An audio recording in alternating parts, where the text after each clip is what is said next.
crying with shin splints. And I mean, crying. I pretty much almost failed or did fail every physical event, the entire basic training, and constantly had to redo them with like additional work. Hey, surprise, we were just kidding. Do you still want to be hired, right? So I was like, all right, I guess I'll be your number 2. So I learned the most from my mistakes, and everyone's gonna make them.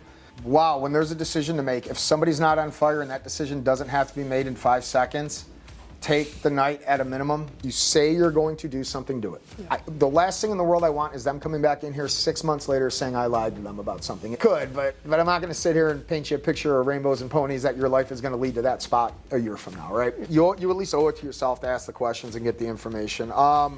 I compare it to Burger King. I promise you can get your cheeseburger. Sometimes it just can't be light on the pickles like you want it light on the pickles. But you came in here, you want a cheeseburger. At the very least, I'm gonna deliver a cheeseburger.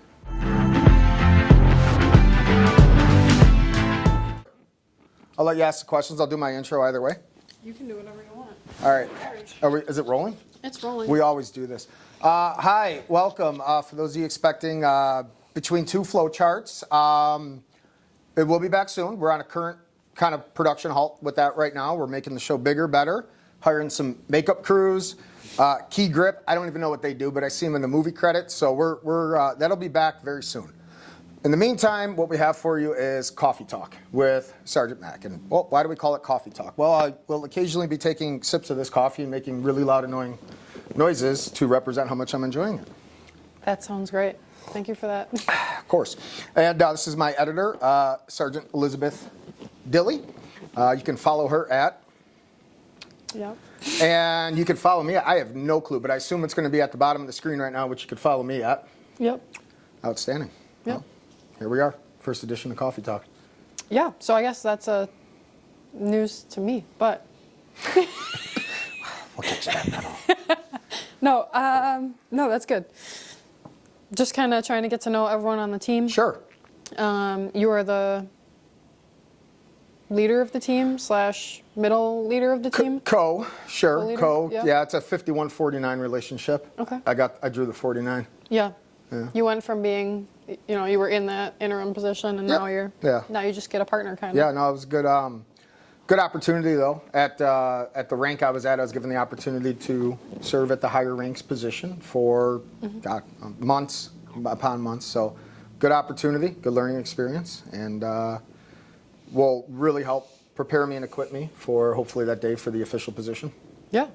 Yeah, so you were in a position above your rank, and then eventually you'll be in that position again. Hope so. With the rank. Hope so. Either that or I'll be shredding papers in a file closet somewhere, but either way. So you've had, based on the things that I've heard you tell of stories, you've had maybe a not traditional Army career. Yeah, no, that's true. Very non-traditional. I'm going on, this is 14 years. 14 years in the National Guard. And traditionally, National Guard is 1 weekend a month. So I did take a full-time position. I've been full-time with the National Guard for 14 years. Okay. The best analogy I can say, I've been in recruiting most of that 14 years, which is rare. It's an anomaly, and a lot of people, have mixed feelings about it. I've had a great career though, which we can talk about. But yeah, kind of best way I can describe it, I like to say for anyone that's seen the movie The Matrix, how Neo was born in The Matrix, I kind of use that as my joke to compare it to my military career. Hey, I was born in the IRB. But I rose my right hand in 2010. It's something I kind of always wanted to do.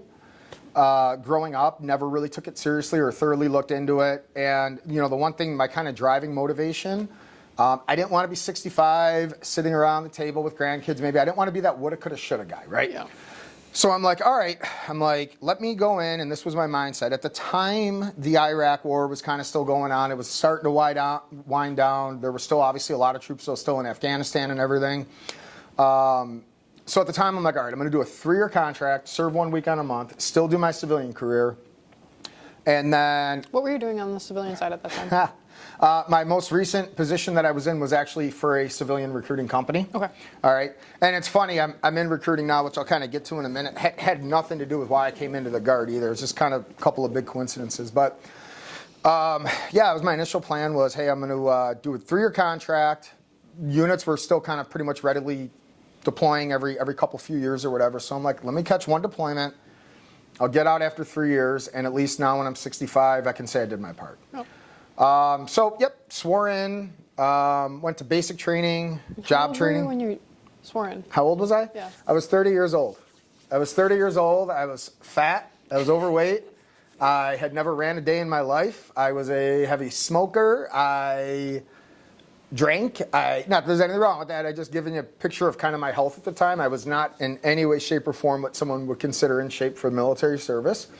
It was that was quite the shock, actually. To go on a little side story, after I enlisted and I start looking at Army standards of, you have to run 2 miles and this and that. My first day attempting to run, and I mean, I don't remember what the pace was, but it wasn't fast. I ran a 1/4 mile, and I literally was lying on the ground, like crying with shin splints. And I mean, crying. And I remember, I want to say, a solid 6 weeks of training. I don't even remember what training looked like. It was me doing my own thing at the gym. I don't mean training like with any people. Whatever my version of training looked like, it finally took me about 6 weeks, I think it was, to even be able to run a mile without taking a break. And that time was 11:40. And to put that into perspective, if there's any even semi-runners out there that are like, wow, 11:40, huh, for a 1 mile? And I remember I was so happy. I posted it all over Facebook, and I was all proud of that. And it's just funny, flash forward some odd years later, and the older I got, I was down to like a 6-minute mile. And then my first 2 mile run assessment, prior to going to basic training, I was the last person at our drill weekend to finish out of, they were large at the time, probably 70 people. And I think I was like 27 minutes and change for my 2 mile. And I want to say 90% of it I had to walk, like it was like this on-off thing. And I remember the car, because I was the last one, the car kind of following of one of the other guys that drilled the cadre, and they were slowly following behind me, yelling and honking the horn to like get me to move. And I'm like, dude, I can't. Those were like the days where like the words I can't came out of my mouth, which you will never hear ever in my vocabulary anymore. So that was my initial fitness level as well, getting in. And yes, 30 years old. Picture now. Yeah. Well, it's, it took some good hard work to kind of make a lot of good progress down the road. But yeah, I went to basic training about 5 months after I enlisted. I wasn't the oldest one there, actually. And back then, the age limit or whatever, the age requirements, you could be up to 41. Oh, dang. So now it's 35 to get in. There are exceptional occasion, like waivers, but for the most part, it's by 35 you're done if you're not in. So back then it was 41. There were a couple people. One female for sure was like 37, and I remember a male that was 41. But for the most part, I was well above the average. And to kind of describe basic training in a nutshell, this is the way I describe it. And to my people currently enlisting today, this is the way I describe it. It is 50% mental, 50% physical. I would agree. The mental portion was extremely easy for me. I was married, 2 kids, worked a full-time job. I had kind of an adult life that there no guy yelling at me, telling me to be in bed at 7 at night or up at 4 in the morning or do push-ups. Like that part of it wasn't really, I mean, it wasn't easy, but that part wasn't the challenge. The physical portion for me was an extreme challenge. I think I pretty much almost failed or did fail every physical event, the entire basic training, and constantly had to redo them with like additional work. In fact, it took me till the 10th week of basic training to finally pass my 2 mile, and I passed it by like only 20 seconds, which at the time, my age group was, I think, supposed to be a 17:42, and I remember I did it in like 17:30 something. And I was very proud. Huge accomplishment for me. So the mental side, though, didn't find it challenging. Another side note, I think we're down our 9th rabbit hole now, which is fine. What I tell the current generation, your average of 17 to say 22, what I find with them, and this is their feedback coming home, the physical portion actually wasn't that hard for them. And I don't want to say it's easy. I don't want someone to go down there and set them up for failure. But if you're coming off any form of high school athletics or anything, or even if you played football, soccer, anything, you're probably going to be in much better shape than I was when I went down. So the physical part will be not as challenging, what I've found with the current generation. If they've never left mom, dad's house, maybe they've never had a boss that's been stern and they've never experienced that part of it can be a big shock to them when they get down there and they're told what to do all day and they're not at home and it's not their comfort zone. I could see that. Damn, that coffee's good. All right, so basic training. graduated, was so proud, got over to job training, which for me was 25 uniform, which was radios and satellites. I shouldn't say I didn't pick it.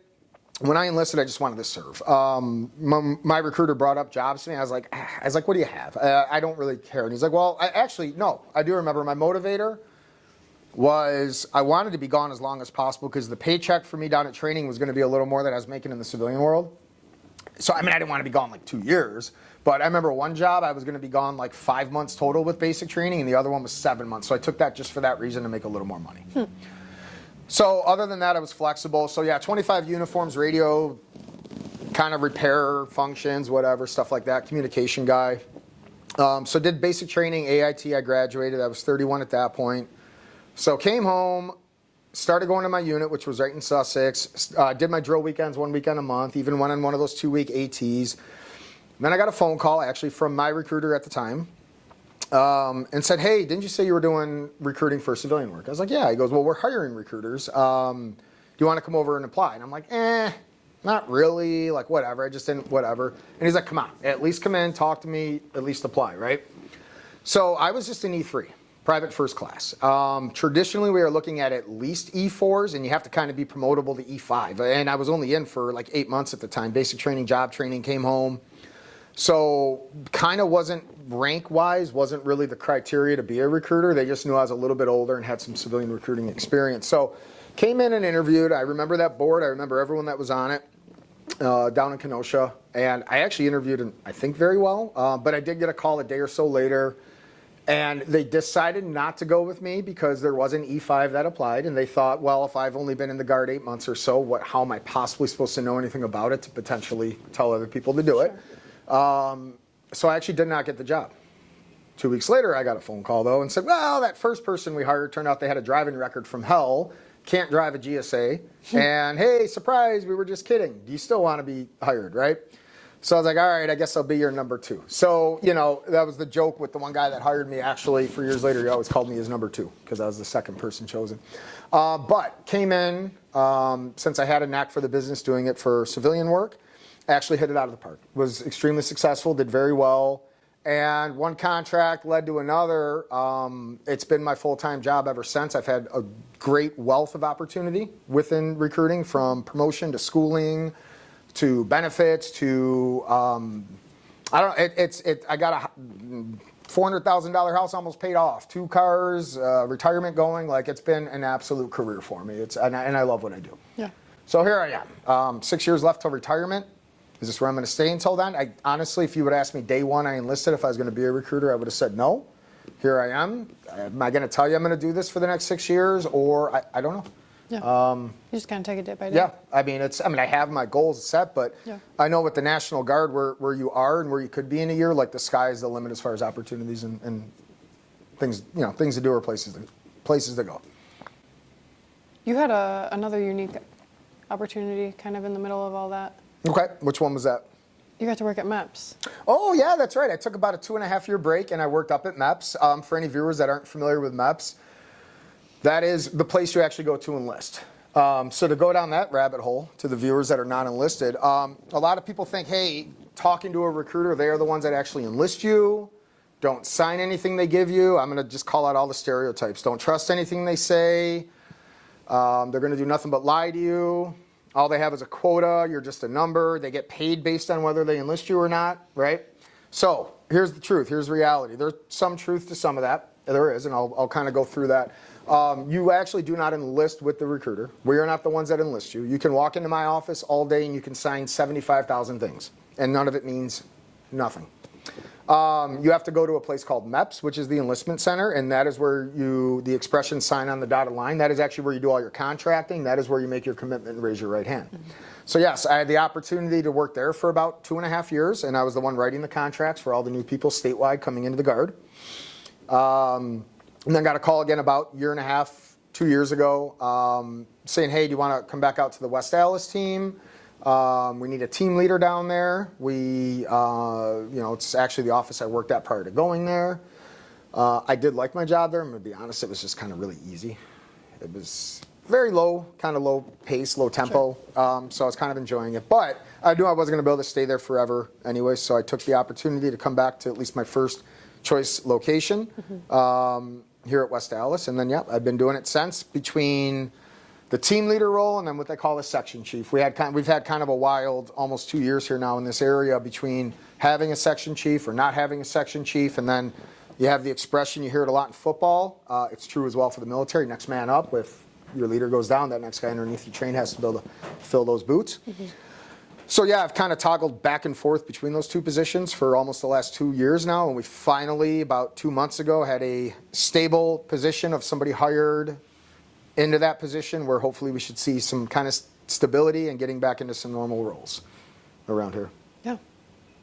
Yeah, you talking about like a easy job, like a slow pace. Like, I've only been working with you since November, but I can't imagine like that's something that you felt like you could do for a long time. You know, it's funny. I had a lot of people when I went up there. The first things they said to me, and they knew me like you, and they worked with me. And the first thing they said is, "You're going to be bored." Was there some truth to that? Yes. Do I love a challenge? Yes. Do I like a challenge? Yes. Do I like, there's certain things, here's the deal, here's the bottom line. Let's say I can make $1 million tomorrow by somebody handing it to me. And let's say I can make $1 million by going to school for 12 years and then working 18-hour days for 10 years. I'm sorry, I'm going to let someone hand me that $1 million tomorrow. So there's, it's up and, it's a give or take with that. I do like to be challenged. It was slow paced, but at the same time, I enjoyed it while it lasted. Yeah, kind of a horse apiece for me on you know, I don't know how else to kind of explain that. Yeah. One of like the last Between Two Flowcharts conversations we had, you talked about how your leadership philosophy has changed significantly, like over the last 18 months-ish. Yeah. And like if you were to write a philosophy every month for the last 18 months, sure, it would be really different. What do you think have been some of like the most influential things that have like changed your philosophies as a leader? Mistakes. Without going too into detail from them, I learned the most from my mistakes, and you just, everyone's going to make them. Hopefully people are willing to acknowledge when they make them, or open to feedback when other people want to give it to you, and hopefully other people do give it to you. So I don't feel we're defined by our mistakes. I don't feel we're defined by our losses. I think it's more or less, well, how do we take that feedback? How do we take that incident? How do we move forward with it? How do we get better with it? Oh, that was a nice big hit in that car out in the parking lot with her door. Anyways, wasn't my car. Oh, good. I think that was just Hoffman's. All right. Was it really? So, yeah. Yeah, I think it's fine. It was just the window. Yeah. So anyways, yeah, no, it's been, and especially we talked about getting thrown into a role with minimal kind of train up, you know, at a younger rank, which, yeah, you make a lot of mistakes. And like I said, it doesn't mean I'm not going to make any again or whatever, but the way you handle situations can have a negative impact, not the positive impact you want it to have. So to take that time to sit down and reflect on it and maybe communicate back to that person, hey, I'm aware, here's where I did wrong with this. It wasn't my intent. This is what I like to do moving forward. I'd like to show you this is how I'm going to do it moving forward. Hopefully maintain good relationships, because you want people to be able to work well for you, with you, right? You definitely hear the term toxic leadership a lot in the military as well, too, and you don't want things to go down that route when you make some sour decisions. Some other things, I know one of the first, when I wrote a leader's philosophy last year, and I still firmly believe this, but one of my mentors in the Guard had a really good point when he was reading it. One of my lines I put in there was, I'm never going to ask anyone to do something I can't do or won't do myself, right? And I think that's great. Then he had a really good point. He goes, and he said, all right, sorry, Mac, put yourself in my position. And we'll say a higher rank at a higher position. I'm asking recruiters to go out there and put 14 in, right? Or whatever their yearly number is, right? And he's like, I can't go out there right now, physically, like from his job duties, right? So it was, you know, and that's kind of a shorter, condensed version of that conversation. Right. But that was already one pivot point too, and kind of my leader's philosophy. He's like, he's got a good point. There are things I'm going to have to ask my recruiters to do that right now in my position I can't do. Right. Right. So that was another kind of eye-opening moment with that. Yeah, if that kind of answers that, or if there's anything else more specific on that you're looking for. I don't think so. It sounds like you've had some good like mentorship throughout your career maybe, and then I don't know, with any of like your mentors or anything that you've learned, like if you had any like significant standout pieces of advice or guidance that have like really made an impact on your career? A lot, actually. I'll name a couple. Again, it's another one we could probably go on for a while. And I think I mentioned a little bit of this in the last video as well too on between two flow charts. But I think one of the biggest things, and I'm still from time to time guilty of it, wow, when there's a decision to make, if somebody's not on fire and that decision doesn't have to be made in 5 seconds, take the night at a minimum, sleep on it, think on it, and let multiple courses of action run through before you make a decision. That is, that's actually been told to me in counselings multiple times as well. Not because I'm known to be guilty of it, it's just always that constant reminder. And I've seen the people that I look up to, I've seen them do that. I've seen situations, whether I brought it to them and I wanted a quick answer, and it's 2 days later I get it. And you know what? Yeah, that baby didn't die. Somebody wasn't on fire. It wasn't that. To me at the time, everything is kind of urgent and important up in that one quadrant of that one, urgent, important. But it really wasn't. It could have waited a day or two, sitting on that decision, doing it a little more thought out, thinking of it from all angles and down the road, repercussions of that decision or whatever. That 1 or 2 day investment of sitting there was actually very, good for the mission, good for long term. Yeah. So that was a big one. Another thing I learned a while back, and it sounds so simple, and this is a message too I have for everybody as well. Honor your commitments. What does that mean? It's on every level of commitments. Could be personal, relationship. The way I look at it, it's very simple. If you say you're going to do something, do it. Yeah. If you tell someone you're going to do it, do it. If you say Roger, that means you have it understood, you're going to do it. There's something about that with me. I know it's been a foundation of mine for a while now, and in my opinion, I think it's gotten me really far. I do see it everywhere at every level, not just military. I'm not talking about any specific coworkers. I see it a lot in a lot of areas where people say they're going to do something, then they don't show up somewhere, they cancel on something. Again, an emergency is going to happen here and there with stuff, but I don't know. I think that's a good foundation for anyone, especially when you're in this organization. You have a lot of people that rely on you. Communication is key, and somebody says, hey, this is the part of something I'm working on. You got to rely it's going to get done, or if you said you're going to do it, that person's relying on you to get it done, and that way it allows them to work on something else for the greater good for the whole mission. Yeah, that's actually a philosophy like I got into last year, and then I've worked on it with some clients and stuff, but like the way I see it is if I can't trust myself to follow through with something, then other people can't trust me to follow through with something.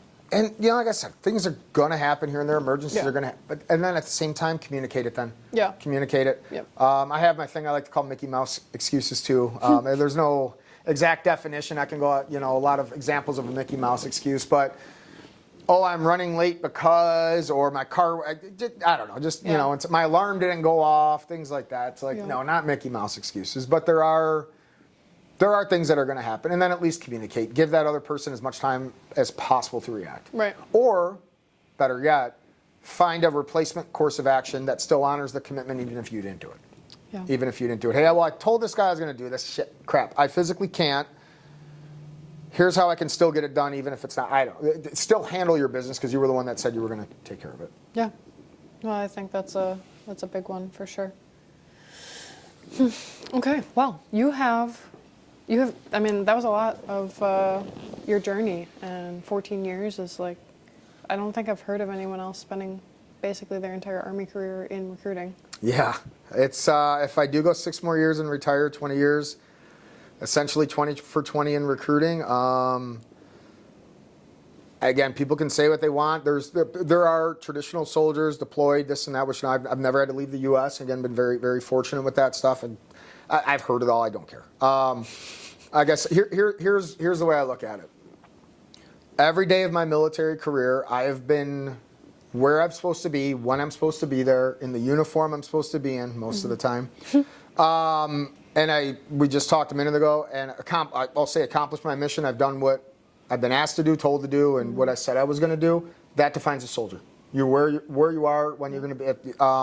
So no, I don't. In fact, I had someone years ago. The animosity was I was a successful recruiter and so were they, and it was alpha male and alpha male. And, oh, you're not a NCO because you've never deployed. And I had another office partner that was just a neutral party in this, was not favoring either side. He was friends with both of us. And he looked right at that person, and our NCO creed, soldiers creed, they were all up on the wall at that time. And he goes, where up there in the NCO creed, because he said he can't be an NCO if he's never deployed, where up there in the NCO creed does it say you have to deploy, shoot at someone, or get shot at? I mean, absolutely shut him right up. In fact, he pointed at the one line, and I'll paraphrase, he pointed at the one line that says, accomplish your mission, take care of your Joes, right? That is like the number one line of an NCO. I think that stands out to me. And it's funny, in our organization, we do still have soldiers. Even if they've just enlisted, even if they're just going to basic training, we have soldiers underneath us that we are responsible for. It might not be in that traditional unit structure, and we do have a mission every year, right?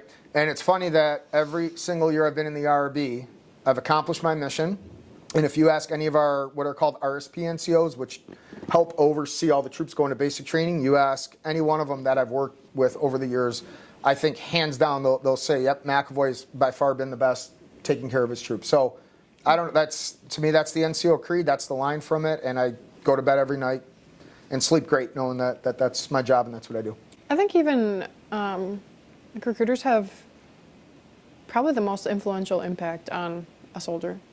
We're the first, well, as far as the ones coming in, the ones Sure. prior to going to bed. Like, even if a recruiter does a really good job and has a good relationship with their soldiers, yes, they'll continue to be a mentor for that soldier even when they're at their line unit. Absolutely. I've got troops to this day that I've enlisted years ago that we still talk. I've gotten them help them get jobs. 100% agree. Yeah. 100%. And we're the first person they met. Yeah. In the Like Guard. you're their first impression of what the Wisconsin Army National Guard Sure. is. And we've heard both things a lot from troops that have enlisted over the years.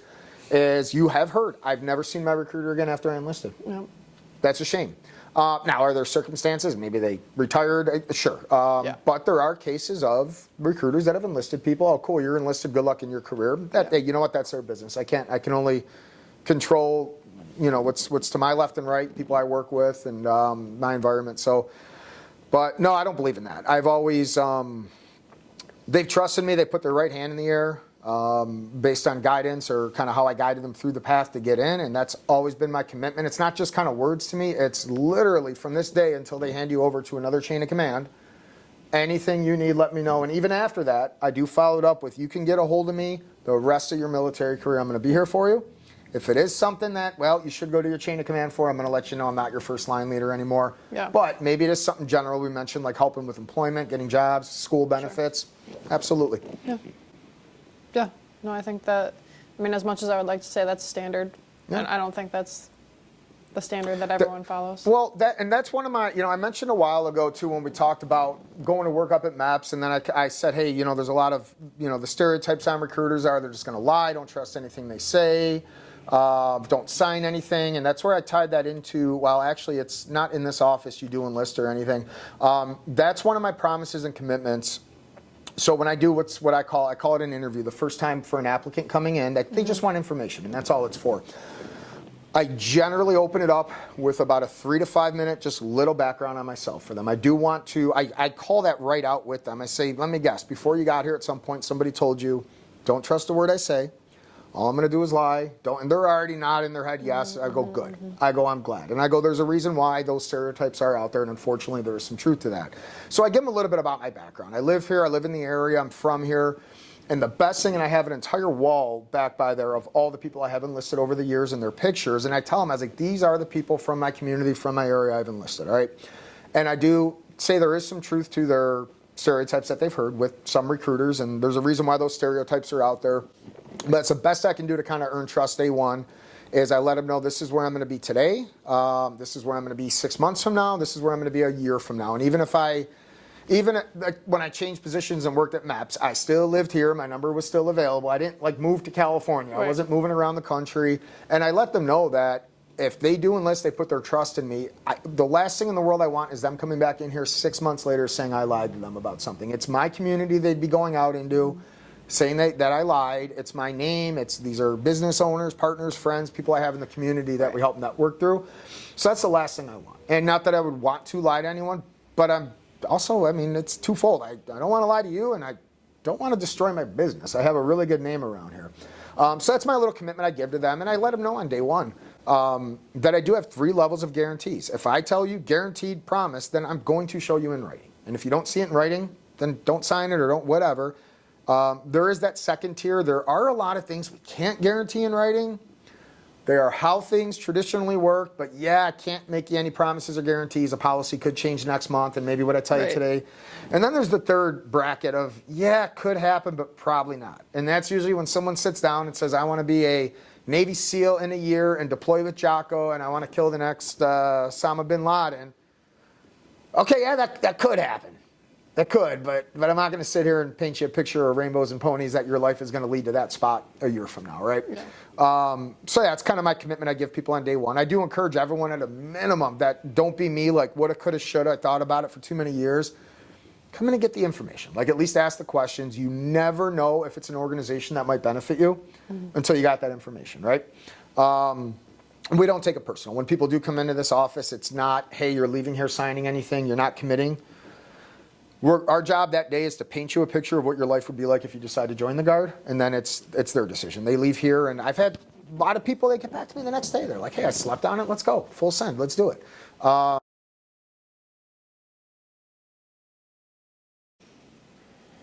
Okay, I guess it has a limit on how long you can record. No worries.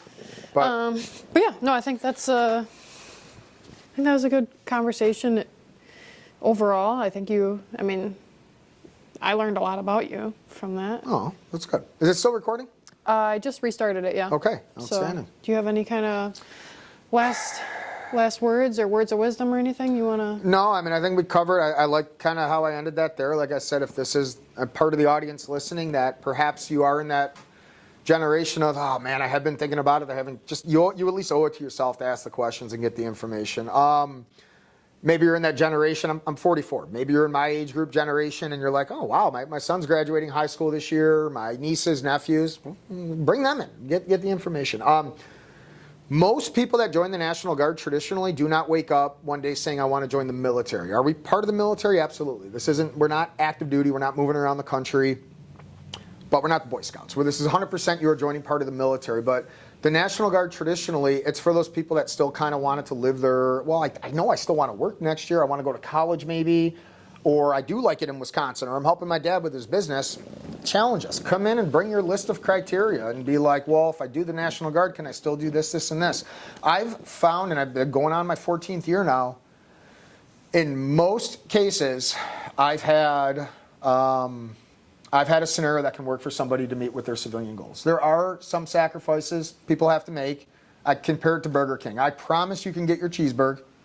Sometimes it just can't be light on the pickles like you want it light on the pickles. But you came in here, you want a cheeseburger. At the very least, I'm going to deliver a cheeseburger. I like that. So. Cool. Thank you. Yeah, Appreciate we'll close it. on that. Thank